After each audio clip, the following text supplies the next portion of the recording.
પછી સૌથી મહત્વપૂર્ણ વસ્તુ કહે છે ભગવાન, પ્રત્યક્ષાવગમમ ધર્મ્યમ. પ્રત્યક્ષાવગમમ મતલબ ઘણા લોકો કહે છે ને કે ભગવદ, જો એનો અનુવાદ પણ કહું તમને, પ્રત્યક્ષ અર્થાત પ્રત્યક્ષ અનુભવ છે, અવગમમ મતલબ સમજા ગયા. તો આ કેવું જ્ઞાન છે કે આપણે એને સમજી શકીએ છીએ, જોઈ શકીએ છીએ, અનુભવી શકીએ છીએ. એવું નહીં કે આ જ્ઞાન તો બસ ખાલી કથા કરવા માટે છે, કાં તો ગરડા લોકોને વાંચવા માટે છે, એવું નથી. આને આપણે જીવનમાં એપ્લાય કરી શકીએ ને આપણે આપણા જીવનમાં એના ફળ ભોગવી શકીએ છીએ, સમજી શકીએ છીએ, અનુભવી શકીએ. એટલે તમે ભગવદ્ ગીતા વાંચશો તો તમે જોશો એમાં ખાલી ભગવાને એવું નહીં કીધું કે બેસીને ખાલી મંજીરા વગાડો, ખાલી હરે હરે હરે કૃષ્ણ કરો, એવું નહીં. એ તો કરવાનું જ છે, એ તો ટોપમોસ્ટ છે, પણ એ કેમ કરવાનું છે અને એની સાથે સાથે બીજું શું શું કરવાનું છે, કર્મ કેવી રીતના કરવું જોઈએ, આપણું કર્મ કરવા પાછળ શું ભાવના હોવી જોઈએ, કેવું કર્મ બંધનનું કારણ બને, કેવા કર્મ સુખનું કારણ બને, કેવા દુઃખનું કારણ બને, કેવા આપણે મુક્તિનું કારણ બને. તો એ બધી જ વસ્તુ ભગવદ્ ગીતામાં સમજાય છે. ભગવાન એટલે સુધી સમજાવ્યું કે આપણે શું ખાવું જોઈએ, કોણ જો વધારે ખાય એનું શું હાલ થાય, જો ઓછું ખાય તો શું થાય, સુવા બાબતે કેવું ખાવાથી શરીર પર કેવી અસર થાય, સત્વ ગુણ, રજો ગુણ, તમો ગુણ. તો એટલે ભગવાને બધી ડિટેલ વસ્તુ ભગવદ્ ગીતામાં આપી છે. અને આ તો ભગવદ્ ગીતા તો સર્વ વૈદિક સાહિત્યનું સાર માત્ર છે. બધા સાહિત્યમાં જોવા જઈએ તો બહુ ડિટેલમાં વસ્તુઓ છે. એ ટુ ઝેડ બધું જ જ્ઞાન વૈદિક સાહિત્યમાં છે. અને એ બધું આપણા જીવનમાં એપ્લાય કરીને આપણે અનુભવ કરી શકીએ એવું છે. એટલે આ એવું નથી, અંધશ્રદ્ધા નહીં. ભગવદ્ ગીતામાં માનવું એ કોઈ અંધશ્રદ્ધા નથી. ભગવાન કહે એપ્લાય કરો ને તમે અનુભવ કરશો. જો ભગવાન એમાં સતોગુણ્ય હારની વાત કરી છે, અને સતોગુણ્ય હાર લેવાથી શું શું અસર થાય શરીર પર એની પણ વાત કરી છે.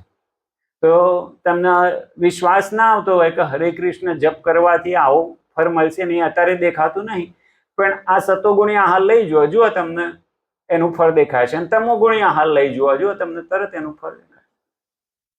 પછી એવી રીતના દાન આપવા બાબતે સતોગુણી, રજોગુણી, તમોગુણી, તપ બાબતે સતોગુણી, રજોગુણી, તમોગુણી, એ આવી બધી જ વસ્તુઓ ભગવાને ભગવદ્ ગીતામાં કીધી. તો આ ભગવદ્ ગીતા એ કોઈ અંધશ્રદ્ધા નહીં, એ વૈજ્ઞાનિક રજૂઆત છે. એટલે ભગવાને 7મા અધ્યાયની શરૂઆતમાં શું કીધું હતું અર્જુનને? જ્ઞાનમ તેહમ સવિજ્ઞાનમ. હું તને અત્યારે આવું જે જ્ઞાન આપવા જઈશ એ ખાલી જ્ઞાન નહીં, પણ સવિજ્ઞાનમ, વિજ્ઞાન સહિત. વિજ્ઞાન અર્થાત જે રિયલાઇઝ નોલેજ, આપણે સાક્ષાત્કાર થયું એ જ્ઞાન કહેવાય વિજ્ઞાન. તો એવું જ્ઞાન આપીશ. અને જ્ઞાનમ તેહમ સવિજ્ઞાનમ ઇદમ વક્ષ્યામિ અશેષત. અને આ એવું જ્ઞાન છે કે પછી કઈ આ જાણી લીધું તો એના પછી કશું જાણવા જેવું બીજું બાકી નહીં. ભગવાન પૂર્ણ જ્ઞાન આપી રહ્યા છે ભગવાન. પણ છતાં લોકો આપણે જોઈએ છે કેવી અશ્રદ્ધા હોય છે લોકોનામાં ભગવદ્ ગીતા બાબતે. ઘણા આસુરિક તત્વો છે જે જાણી જોઈને લોકોની શ્રદ્ધા તોડવા માંગે છે ભગવદ્ ગીતામાં. ગમે તેટલો લોકો પ્રયાસ કરે પણ છતાં આપણે જોઈએ છે કે જેમને ભારતમાં જન્મ મળ્યો છે એમને ખાલી ભારતમાં જન્મ મળવાથી એટલી સ્વીકૃતિ મળી છે કે શ્રદ્ધા છે એમના હૃદયમાં. ગમે તેટલા નાસ્તિક પ્રયાસો થાય તો પણ રથયાત્રાથી કેટલા લોકો આવ્યા? નહીં, રથયાત્રામાં તો જવું પડે ભાઈ. ભલે તમે જગન્નાથ વિશે ગમે તેવા વિડીયો બનાવો, જે કહેવાય એ તમે જે કહેવું એ કે આ નાસ્તિક છે, આમ છે, તેમ છે, આ તો આવું છે ને તેવું, જે કહેવું એ કે, પણ એ રથયાત્રા નીકળશે એટલે તો આવશે, પ્રણામ તો કરશે. તો એટલે આ ભારત ભૂમિમાં જન્મ લેવાનો આપણો સૌભાગ્ય છે કે આપણને જન્મથી આ સ્વીકૃતિ થોડી તો પ્રાપ્ત થઈ જાય. આપણે કઈ એના પાછળ પણ આપણા કંઈક ક્યાંક પુણ્ય કર્મો રહ્યા છે એટલે આપણને આવો જન્મ મળ્યો છે કે જન્મથી આપણે આ બુદ્ધિ જાગૃત છે. આજે હું એક 11મા સ્કંદમાં વાંચી રહેલો, એમાં એક શ્લોક ઉદ્ધૃત કરેલો હતો. એનું વર્ણન હતું કે જે ના મોઢામાંથી ભગવાનનું નામ નીકળી રહ્યું છે, મતલબ પહેલાના જીવનમાં એને બહુ બધા પુણ્ય કર્મો કર્યા હશે, નહીં તો એના મોઢામાંથી ભગવાનનું નામ નીકળવું સંભવ નહીં. તો આપણે કંઈક તો કર્યું હશે એટલે ભારતમાં આપણો જન્મ થયો. પણ જો આપણે આપણી સ્વતંત્રતાનો દુરુપયોગ કરીએ અને એનો લાભ ના લઈએ તો આસુરિક તત્વો પણ રહે છે. કંસ ક્યાં રહેતા હતા? કંસ, આપણે મથુરાનું નામ સાંભળીને કેટલા પ્રફુલ્લિત થઈ જઈએ છે. ઓ મથુરા, ભગવાનનું જન્મસ્થાન. હવે કંસ ક્યાં રહેતો હતો? મથુરામાં જ રહેતો હતો. એટલે ભારત ભૂમિ પવિત્ર ભૂમિ છે, પણ એમાં અમુક આસુરિક તત્વો છે જે લોકોના હૃદયમાં કૃષ્ણ ભક્તિ જન્મ લેવા જઈ રહી છે. જેમ કંસ શું કરતો હતો? કૃષ્ણએ જન્મ લીધો, એને મારવાનો પ્રયાસ એ કંસનું કામ હતું. એવી જ રીતના જેમના હૃદયમાં કૃષ્ણ ભક્તિ જન્મ લેવા જઈ રહી છે એને નાશ કરવો એ આ આસુરિક તત્વોનું કામ છે. એટલે એ અલગ અલગ રીતે આ શાસ્ત્રો ઉપર પ્રહાર કર્યો છે, લોકોના હૃદયમાં અશ્રદ્ધા જાગૃત કરવા માટે. ઘણીવાર ક્રિશ્ચિયન લોકો પણ એવું કે એને ખબર નહીં કે ભગવાન કોણ, એટલે એવું કે અરે તમારે આટલા બધા ભગવાનો છે. પહેલું તો આવું કે એને ખબર જ નહીં ભગવાન કોણ, પૂરું સમજ્યા નહીં. ઝાકીર હુસેન કદાચ એવું કહે છે, ના આટલા બધા ભગવાન તમારામાં. અને ક્રિશ્ચિયન લોકો એવું કે અરે આ ભગવાન કેવા, એનું માથું તો હાથીનું છે અને શરીર તો મનુષ્યનું છે. ગણપતિજી વિશે એવું કે. તો હવે એને શું ખબર? ભગવાનની સૃષ્ટિ વિશે શું ખબર? એને ભગવાનની અચિંત્ય શક્તિ વિશે શું ખબર? ભગવાનની શક્તિથી ભગવાન એવું શરીર બનાવી શકે કે જેમાં ઘાસ નાખવામાં આવે દૂધ નીકળે. હવે આપણું શરીરમાં નાખો ઘાસ, ગમે તેટલું ઘાસ નાખો, દૂધ નીકાળવાનો પ્રયાસ કરો, નીકળે છે? તો એ અચિંત્ય નહીં, ખાલી ગાય ઘાસ ખાય છે દૂધ નીકળે છે, આપણે ઘાસ કહીએ તો નહીં નીકળતું. તો ભગવાનની અચિંત્ય, આ તો એક અચિંત્ય શક્તિ મેં કીધી. એવી એટલી અચિંત્ય શક્તિઓ છે, ક્યારેક બેસીને આપણે વિચાર કરીએ ને તો આપણું મગજ છે ને ભ્રમિત થઈ જાય. આ કેમનું સંભવ છે? એટલે આઈન્સ્ટાઈને સ્વીકાર કર્યું હતું કે હું આ બ્રહ્માંડ નહીં સમજી શક્યો. એટલે સંભવ નહીં આપણી નાની બુદ્ધિથી આ બધું સમજી શકીએ. એટલે એવું નહીં કે આપણે અંધશ્રદ્ધાની જેમ સ્વીકાર કરી લઈએ, પણ શાસ્ત્ર કેમ સ્વીકારવું એ પોઈન્ટ હોવો જોઈએ આપણા જોડે, કે આપણે શાસ્ત્રમાં કેમ માનીએ છીએ. તો તમે લોકો અગર 6 સેશન જોશો તો 6 સેશનમાં બીજા દિવસમાં, પહેલા દિવસમાં જ અડધો ક્લાસ પૂરો થાય, પછી પ્રમાણ ચાલુ થાય છે. તો પ્રમાણ તત્વ છે, શાસ્ત્રમાં બહુ મોટો ભાગ તો છે એ પ્રમાણ તત્વ સ્થાપિત કરવા માટે છે કે શાસ્ત્રને કેમ સ્વીકારવા. તે પ્રમાણ તત્વથી આપણે શાસ્ત્રને સ્વીકારીએ છીએ. જેવી રીતના તમને ઉદાહરણો ખબર છે, અગ્નિમાં બેક્ટેરિયા છે ને બધું. તો એવી રીતના આ ભગવાને કીધું આ પ્રત્યક્ષ અવગમમ ધર્મ્યમ, તમે અનુભવ કરી શકો છો આ જીવનમાં, એને એપ્લાય કરો, આ જીવનમાં તમે અનુભવ કરશો. પછી ભગવાન આગળ બીજો શ્લોક કીધો,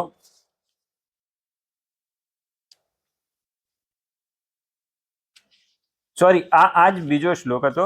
પહેલો શ્લોક હતો ભગવાને કીધું કે હું તને ગુહ્ય જ્ઞાન આપું છું, અને ત્રીજો શ્લોક છે અશ્રદ્ધાના પુરુષા ધર્મસ્યાસ્ય પરંતપ અપ્રાપ્ય મામ નિवर्तन्ते मृत्यु संसार वर्तमनी. हे परंतप, जो लोग भक्ति में श्रद्धा नहीं रखते वे मुझे प्राप्त नहीं कर पाते, अतः वे इस भौतिक जगत में जन्म मृत्यु के मार्ग पर वापस आते रहते हैं. तात्पर्य, श्रद्धा विहीन के लिए भक्ति योग पाना कठिन है. यही इस श्लोक का तात्पर्य है. तो श्रद्धा शुरुआत છે, પહેલું પગથિયું છે. શ્રદ્ધા વગર કોઈ વ્યક્તિ આગળ નહીં વધી શકે ભક્તિમાં. હવે કોઈ કહે કે ના ભાઈ હું તો જોવું એનું જ માનું છું, શું આ વાત સાચી છે? આપણે દરેક સ્ટેપ પર, દરેક પગથિયે આપણે શ્રદ્ધા રાખીને આપણે અહીંયા ધાબા ઉપર બેઠા છીએ. શું શ્રદ્ધા સાથે બેઠા છીએ? હા, બરાબર એનું કન્સ્ટ્રક્શન થયું હશે ને એટલે આપણે અહીંયા બેઠા છીએ. અગર આપણને આ શ્રદ્ધા ના હોય તો અહીંયા બેઠા હોત? તો એટલે આપણે હરેક પગલે પગલે આપણે શ્રદ્ધાથી ચાલી. ડોક્ટર જોડે જોવા આપણે દવા લેવા જઈએ છે, શું દરેક ડોક્ટરને કહીએ છીએ તમારું સર્ટિફિકેટ દેખાડો પહેલા? ટ્રેનમાં આપણે બેઠા, ડ્રાઈવરને જઈને કીધું પહેલા તારું ભાઈ તું દેખાડ તારું લાયસન્સ નહીં આપણે પૂછતા. એટલે આપણે દરેક પગલે પગલે શ્રદ્ધા રાખીને આગળ વધીએ છીએ. આપણે દૂધનું પેકેટ લઈને આવીએ, દૂધના પેકેટમાં આપણને વિશ્વાસ રાખે, ઓકે ચલો કોણ જોવે છે ઉપર છે કે નહીં માર્કો, કોઈ નહીં જોતું, લાઈન કાઢીને પી લીધું. હવે એમાં શું હશે શું ખબર? અને શું હોય છે અત્યારે દૂધમાં? શું આવે છે? દૂધ આવે છે? નહીં આવતું. બધાને ખબર છે શું છે દૂધ, તો બધા પીવે છે. એટલી શ્રદ્ધા રાખીને પીવું છે, કમસે કમ ઝેર નહીં હોય.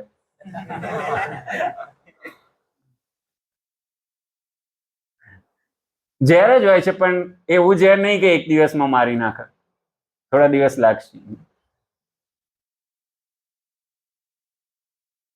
તો એટલે શ્રદ્ધા તો રાખવી જ પડશે તમારે. શ્રદ્ધાનો કોઈ બીજો વિકલ્પ છે નહીં. હવે ખાલી પોઈન્ટ એ છે કે તમારે શ્રદ્ધા કોના ઉપર રાખવી છે. તો શ્રદ્ધા ક્યાં રાખવી આપણે? સાયન્ટિસ્ટ લોકો શું કહે છે? આ સૃષ્ટિ કેવી રીતના બનેલી છે? સૃષ્ટિ વિશે થોડા દિવસ પહેલા જ હું એક જગ્યાએ એક વિડીયોમાં જોતો હતો. મ્યુઝિયમ બનાવવા માટે કેવી રીતના સૃષ્ટિની રચના છે, તો એ વિશે હું જોતો હતો. તો પહેલા મેં સાંભળ્યું હતું ગેલેક્સી ના બધું, પણ પહેલી વાર મેં જોયું કે એ લોકો શું કહે છે. તો સોલાર મોડલથી ચાલુ કર્યું. સૂર્ય છે, સૂર્યની આજુબાજુ બધા ગ્રહો છે એ ફરે છે. અને અત્યાર સુધી શું સાંભળ્યું હતું? સૂર્ય સ્થિર છે અને સૂર્યની આજુબાજુ ગ્રહો ફરે છે, એવું જ સાંભળ્યું હતું ને. ગેલેક્સી સાંભળી હશે, પણ એમાં મેં જોયું કે કહે છે કે ગેલેક્સીમાં આ સૂર્ય ફરે કરે છે અને સૂર્ય એની સાથે બધા ગ્રહોને લઈને ફરે છે. એટલે સૂર્ય આમ જાય તો ગ્રહોએ આમાં ફરે છે ગ્રહો, અને આમ સૂર્યની હાથે ગેલેક્સીમાં ગોર ગોરે ફરે છે. પછી આ ગેલેક્સી કેટલી મોટી છે? 100 મિલિયન પ્રકાશ વર્ષ. 100 મિલિયન જ હતા કદાચ એનાથી વધારે છે. પ્રકાશ વર્ષ એટલે ખબર છે તમને બધા? હા, એટલે અંગ્રેજીમાં લાઇટ યર્સ કહેવાય, પણ પ્રકાશ વર્ષ એટલે શું? તો એક વર્ષમાં પ્રકાશ જેટલું અંતર કાપે એને કહેવાય પ્રકાશ વર્ષ. સૂરજ સવારે ઉગે આપણાથી કેટલો દૂર છે અગર આધુનિક ગણતરી પ્રમાણે લઈએ તો? પણ કરોડો કિલોમીટર માઇલ દૂર હશે. ઉગન તરત પ્રકાશ અહીંયા પહોંચી જાય છે. પ્રકાશની સ્પીડ કેટલી છે? હવે એક વર્ષ સુધી આવો પ્રકાશ જાય તો એને એક પ્રકાશ વર્ષ કહેવાય. અને એવા 100 પ્રકાશ વર્ષ એ ગેલેક્સીની લંબાઈ પહોળાઈ છે. અને એમાં એક સૂર્ય નહીં, એવા કેટલા બધા ગ્રહો છે. આ બધું સાયન્ટિસ્ટ કહે છે, હું નહીં કહેતો. એટલે ખાલી તમને કહું છું એ દેખાડવા માટે કે એવું નહીં કે આપણે આમ જ માનીએ છીએ. હું એ ખાલી કહેવા માંગુ છું કે સાયન્ટિસ્ટ જ્યારે બોલે ને ત્યારે આપણે એમાં પ્રશ્ન નહીં કરતા કે આવું કેવી રીતના સંભવ છે. પણ આમાં બધા પ્રશ્નો કરીએ, આવું કેવી રીતના સંભવ હોય? એવું કહેવામાં આવે કે ભૂમંડળ છે, ભૂમંડળની વચ્ચે સુમેરુ છે. સુમેરુ તો એવો પર્વત છે કે જે ઉપરથી પહોળો છે, નીચેથી સાંકડો છે, અને ભૂમંડળમાં 9 દ્વીપ છે, એક સમુદ્ર આટલો વિશાળ છે, અને એનાથી બીજો ડબલ છે, અને એનાથી ત્રીજો એનાથી ડબલ છે. આપણે આવું કેવી રીતના સંભવ છે? આપણે એવું માનીએ છીએ. પણ શું આ સાયન્ટિસ્ટ કે એમાં એવું નહીં? તો આ તો એક ગેલેક્સીની વાત કરી, અને એક ગેલેક્સી નહીં, એમને કીધું આવી 54 ગેલેક્સીઓ છે. પછી બહુ સરસ વસ્તુ શું કહે છે કે આ 54 ગેલેક્સી એ એક જણ કહે છે નજીક આવું છે, બીજું જણ કહે છે દૂર જઈ રહી છે. એટલે પણ એમાં એવું દેખાડેલું કે દૂર જઈ રહી છે. અને પછી એનાથી પાછું આગળ એક ક્લાઉડ બતાવ્યું, જેના આ બધાનાથી એક ક્લાઉડ ઊભું થયું. તો એટલે એમાં પૃથ્વી તો આટલો નાનો ગ્રહ થઈ ગયો. આપણે પૃથ્વીમાં બેસીને આ મોટી મોટી ગેલેક્સીની વાત કરીએ છીએ, ત્યાં ક્યાં જોવા ગયા આવીશું આપણે? અગર આટલા પ્રકાશ વર્ષ એક ગેલેક્સીની લંબાઈ પહોળાઈ હોય, તો એક ગેલેક્સી થી બીજી ગેલેક્સી કેમ નહીં દેખાવાની? ટેલિસ્કોપ થી દેખાશે? શું આપણું સ્પેસ શટલ ત્યાં જઈ શકશે? તો શું છે, એ બધું અનુમાન નહીં, પણ આપણે માનીએ છીએ આટલી ગેલેક્સી છે, આટલી ગેલેક્સીમાં આટલા તારા છે, બધું માનીએ છીએ. એટલે આપણે શ્રદ્ધા રાખીને તો ચાલીએ જ છીએ, એવું નહીં કે શ્રદ્ધા રાખ્યા વગર આપણે ચાલતા. પણ આવું પોઈન્ટ એ છે કે આવા સાયન્ટિસ્ટોમાં માનવું કે શાસ્ત્રમાં જે કીધું એ માનવું? તો કોનો વિશ્વાસ કરવું? આપણે એવું માનીએ સાયન્ટિસ્ટો જે કે બધું જોઈને કે કશું જોઈને નહીં કહેતા, ચીટિંગ છે. ડાર્વિન થિયરી અત્યાર સુધી આપણે એવું માનતા હતા સાચી છે, પણ હવે એ પ્રૂવ થઈ ગયું કે એ ખોટી છે, અને ઘણી જગ્યાએ ભણાવવાનું પણ બંધ થઈ ગયું.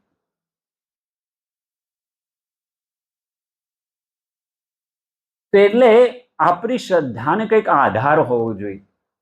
એવું નહીં કે આપણે શાસ્ત્ર, નહીં તો પછી આપણે આધાર ના હોય શ્રદ્ધાને, તો ક્રિશ્ચનોમાં જેવું થયું ને એવું થાય. ક્રિશ્ચનોમાં શું થયું? તો ક્રિશ્ચનોમાં એમના જે અનુયાયીઓ હતા એ લોકોએ પ્રશ્ન કર્યા કે બાઇબલને કેમ માનવું, બાઇબલમાં કીધું છે એને કેમ માનવું? તો એમને કીધું બસ માનવાનું, બાઇબલમાં લખ્યું એટલે માનવાનું.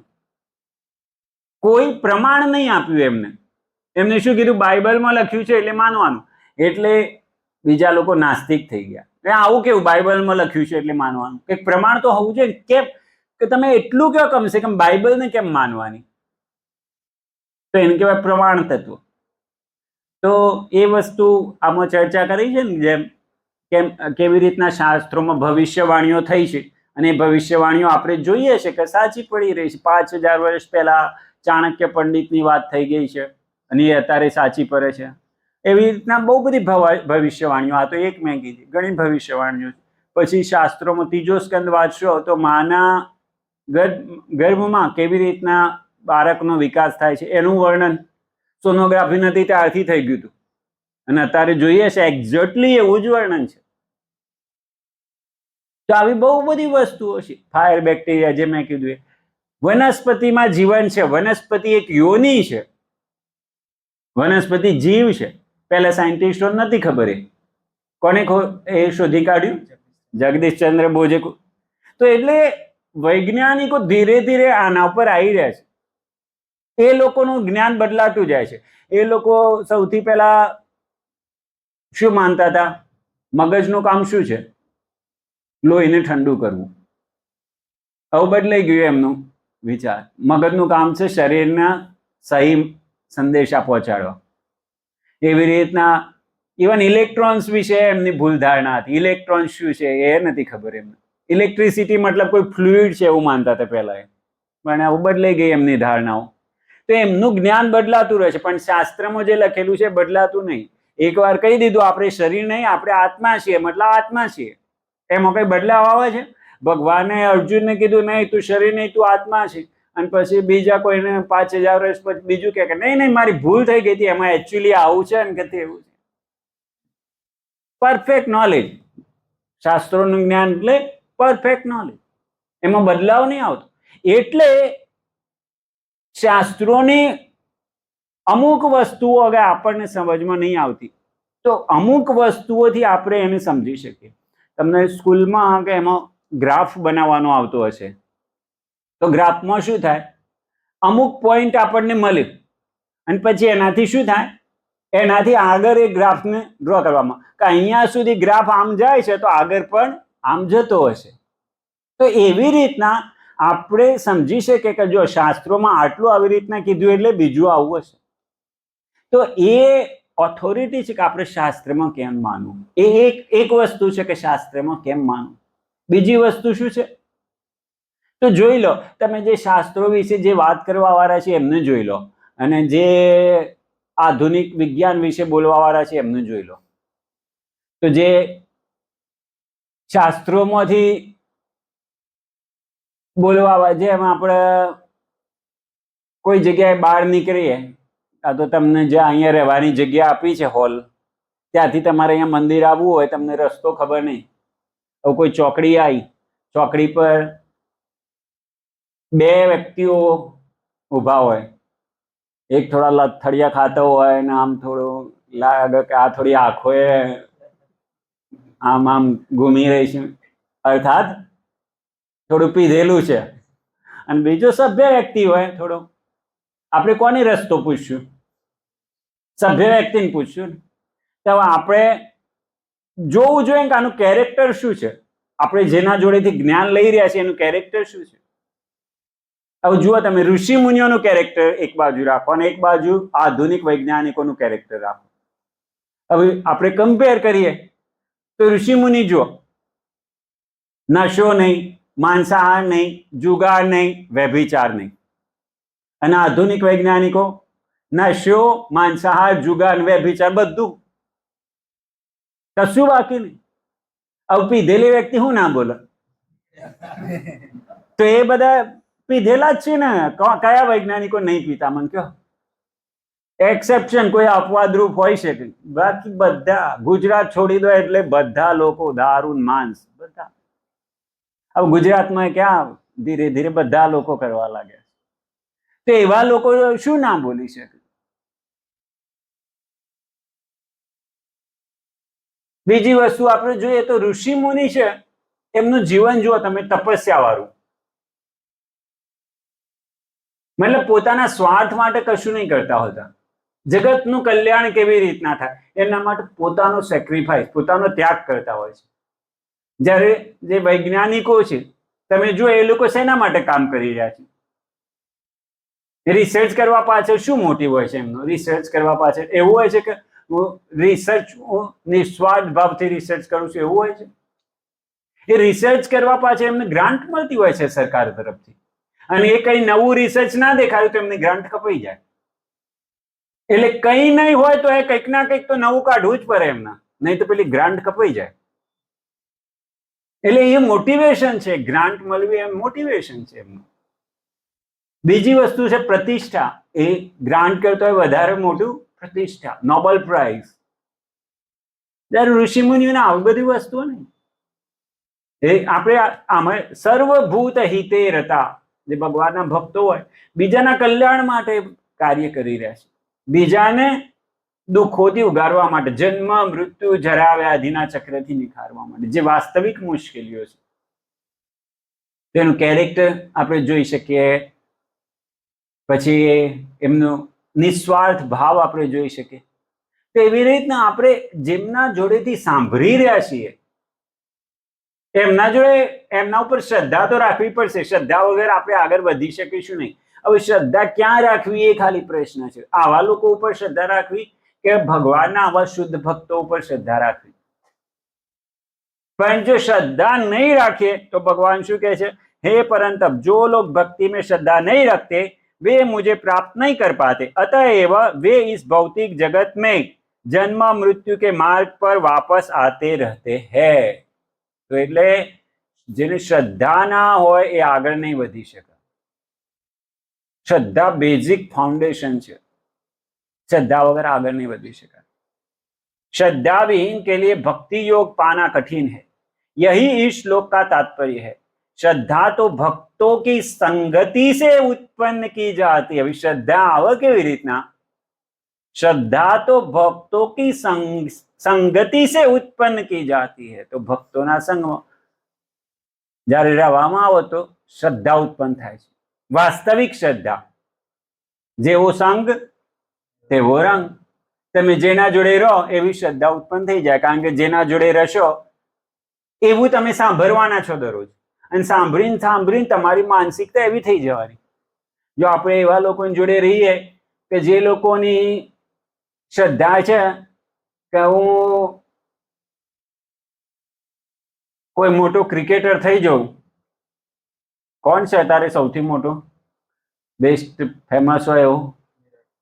કોહલી. સચિન જે પણ હોય પહેલા એ હતા. તો હવે ગવાસ્કરનું નામ તો કદાચ સાંભળ્યું નહીં હોય તમે બધાએ. હા, તો એક સમય હતો ગવાસ્કર 1 નંબરનો ક્રિકેટર હતો. કોઈ જાણે છે ગવાસ્કર? પછી સચિન આઉટડેટેડ થઈ ગયા અને હવે કોહલી થોડા સમયમાં એ જતા રહેશે. પણ આપણે એવા લોકોની વચ્ચે રહેતા હોય કે જે લોકોને વારે કોહલી આમ કોહલી તેમ આ તે, પછી ધીરે ધીરે ફીવર એનામાં ઉતરી જાય. એ ગલીમાં રમવા લાગે અને પછી ધીરે ધીરે પ્રયાસ કરે કેવી રીતના રણજી ટ્રોફીમાં જઈ શકો ને અહીંયા જઈ શકો ને આ તે દિવસ રાત cricket cricket cricket cricket cricket. એને એવું જ લાગે ક્રિકેટ જ સત્ય છે. એટલે આપણે જેવા લોકોનો સંગ કરીએ ને એવું થઈ જાય. એટલે આપણે સંગ કરતા પહેલા એ ચેક કરવું જોઈએ કે એ લોકો કેવા છે. આમે કીધું એનાથી એમનું ચારિત્ર કેવું છે, એમનું કાર્ય કરવા પાછળની ભાવના શું છે.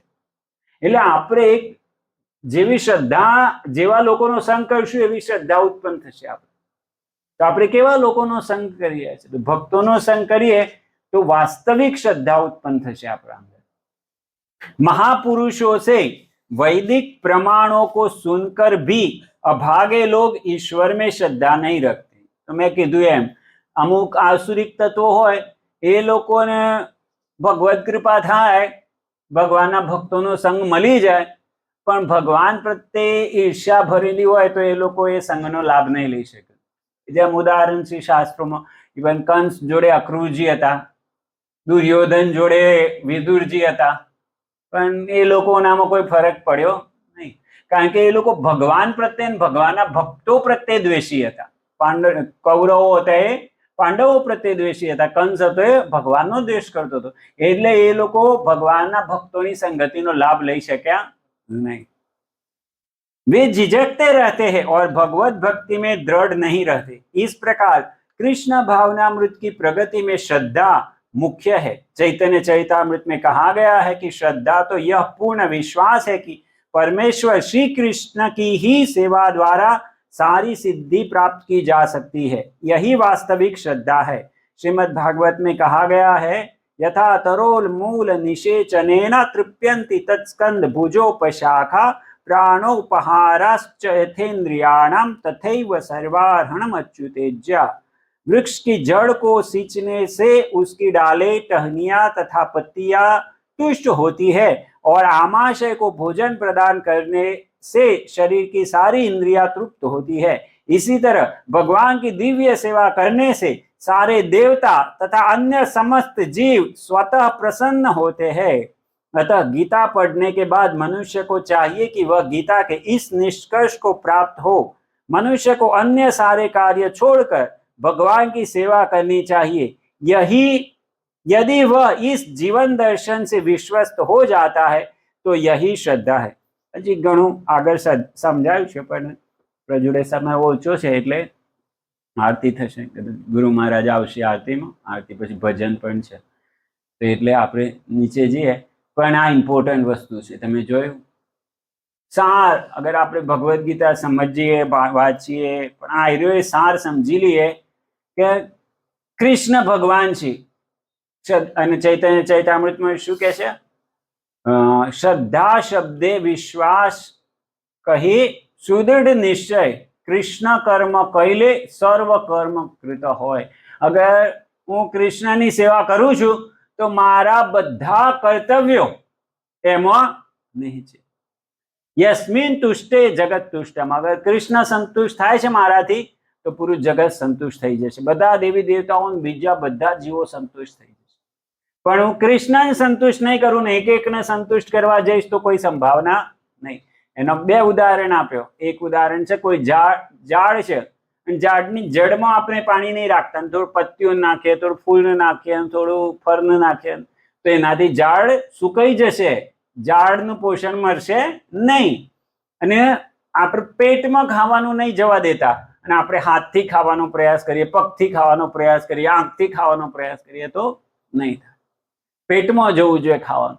તો ભગવાન કૃષ્ણ બધાના સ્ત્રોત છે અને એમની સેવા કરવી જોઈએ. એમની સેવા કરવાથી બાકી બધા સંતુષ્ટ થઈ જશે. તો આ શ્રદ્ધાનું મૂળ છે. જે વ્યક્તિ આવી રીતના ભગવાનની સેવામાં લાગેલો છે, કૃષ્ણની સેવામાં, નિસ્વાર્થ સેવામાં, નિષ્કામ ભાવથી જે ભગવાનની સેવા કરે છે એવા ભક્તોની આપણે સંગતિ કરીએ તો આપણામાં પણ એ નિષ્કામ ભાવ જાગૃત થઈ શકે છે ભગવાનની સેવા પ્રત્યે. અને એ શ્રદ્ધા અગર જો આપણામાં જાગૃત થઈ ગઈ તો ભગવાને કીધું એમ પછી એ આ જન્મ મૃત્યુ જરા વ્યાધિના ચક્રમાં ફરીથી આવશે એ ભગવાનના ધામમાં સીધું ભગવત પ્રાપ્તિ. આના પહેલાનું ચેપ્ટર હતું ભગવત પ્રાપ્તિ, ભગવાનને પ્રાપ્ત કરી લે. બધી સમસ્યાઓની જડ છે કે આપણે આ જન્મ મૃત્યુ જરા વ્યાધિના ચક્રમાં ફસાયા છીએ. આપણે જે એટલી પણ ભૌતિક ઈચ્છાઓ છે એનું કારણ છે આપણી ભૂલ ધારણા કે હું આ શરીર છું. આપણે વાસ્તવમાં આપણે શરીર નહીં, આપણે આત્મા છીએ, પણ એ ભૂલ ધારણા ન કરે. તો એટલે આવા ભક્તોની સંગતિમાં સેવા કરતા જઈશું તો આપણું વાસ્તવિક જ્ઞાન પ્રગટ થશે અને આપણે ભગવાનની સેવા કરીને ભગવાનના ધામમાં જઈશું. ઠીક છે? હરે કૃષ્ણ. કોઈ પ્રશ્ન હોય તો પૂછી શકો, નહીં તો જઈએ નીચે આપણે. कुछ जीव होता है, कोई पण जीव હોય છે એ વૈકુંઠ લોકમાં જાય છે કે ગૌલોકમાં જાય છે, એ કેવી રીતે આપણે પોતાનું કર્તવ્ય કર્મ કરીને પ્રાપ્ત કરી શકીએ? હા, એટલે એનું જેવું સ્વરૂપ છે એ સ્વરૂપમાં સ્થિત થઈ જશે. મુક્તિર હિત્વા અન્યથા રૂપ સ્વરૂપેણ વ્યવસ્થિત. બીજા બધા રૂપ છોડીને એનું જે સ્વરૂપ છે એનું સ્વરૂપ ઉપલબ્ધિ થઈ જશે. એનું જે સ્વરૂપ છે એ એને પ્રાપ્ત થઈ જશે. જે રામ ભક્ત હતો પણ ત્યાંથી અહીંયા પતન પામે તો એ રામજી જોડે જશે. જે નારાયણનો ભક્ત તો નારાયણ જોડે જશે. જે કૃષ્ણનો ભક્ત તો કૃષ્ણ જોડે જશે.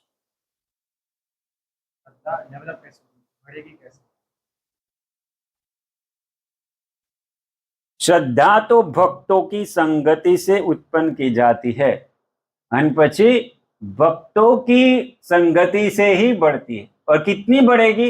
आप जिस प्रकार का संग करते हैं उस प्रकार से ही वो बढ़ेगी. जितना जितना आप संग करते जाते हैं उतना बढ़ेगी. और संग करने में हमको किस प्रकार का संग कर रहे हैं, जैसे मैं बताया कि कंस के पास भी भक्त थे और दुर्योधन के पास भी भक्त थे, शुद्ध भक्त थे. विदुर जी शुद्ध भक्त थे लेकिन कुछ लाभ नहीं हुआ. तो अगर कोई नम्रता से भक्तों की सेवा करता है, महत सेवा द्वार माहुर विमुक्त तमो द्वारम योषिताम संगी. और भी एक श्लोक आता है भागवतम में, शुश्रूषो श्रद्धानस्य वासुदेव कथा रुचि श्यान महत सेवया विप्रा पुण्य तीर्थ निषेवणात्. ये शुण्वताम स्वकथा कृष्ण के जस्ट पहले आता है. उसमें बताया कि भगवान की कथा सुनने से हमारे हृदय में जो कलमश पड़ा है, काम क्रोध लोभ मोह, वो सब नष्ट हो जाएगा. लेकिन कोई कहेगा मुझे कथा सुनने में ही रुचि नहीं है, तो उसके लिए पहले बताया कि कथा सुनने में रुचि कैसे आती है? भगवान के भक्त जो पुण्य तीर्थ, जो भगवान की सेवा में रत है, ऐसे भक्तों की सेवा करने से वो रुचि आती है. तो श्रद्धा भी ऐसे भक्तों की संगति में रहने से श्रद्धा पड़ती है और ज्ञान से श्रद्धा बढ़ती है. इसलिए भगवान चौथे अध्याय में अर्जुन को कहा सभी संशयों को ज्ञान की तलवार से काट डालो. तो ज्ञान से भी श्रद्धा बढ़ती है. लेकिन पंडित लोग भी नास्तिक हो सकते हैं, इसलिए खाली पंडित ऐसे काम नहीं बनेगा. पूरी भगवद गीता पढ़ने के बाद भी कोई नास्तिक हो सकता है, भगवान निराकार है ऐसे कहने वाला मिल सकता है. तो भगवद गीता अध्ययन करना है लेकिन भगवान के भक्तों की संरक्षण में, उनके निरीक्षण में, तो श्रद्धा बढ़ेगी. अगर हम ज्ञान को अलग से अर्जित करने का प्रयास किया दुष्ट भावना से तो फिर हम नास्तिक बन जाएंगे. लेकिन सही भावना से हम अगर ज्ञान अर्जित करते हैं तो हमारा ज्ञान, वो ज्ञान हमारी श्रद्धा बढ़ाएगा.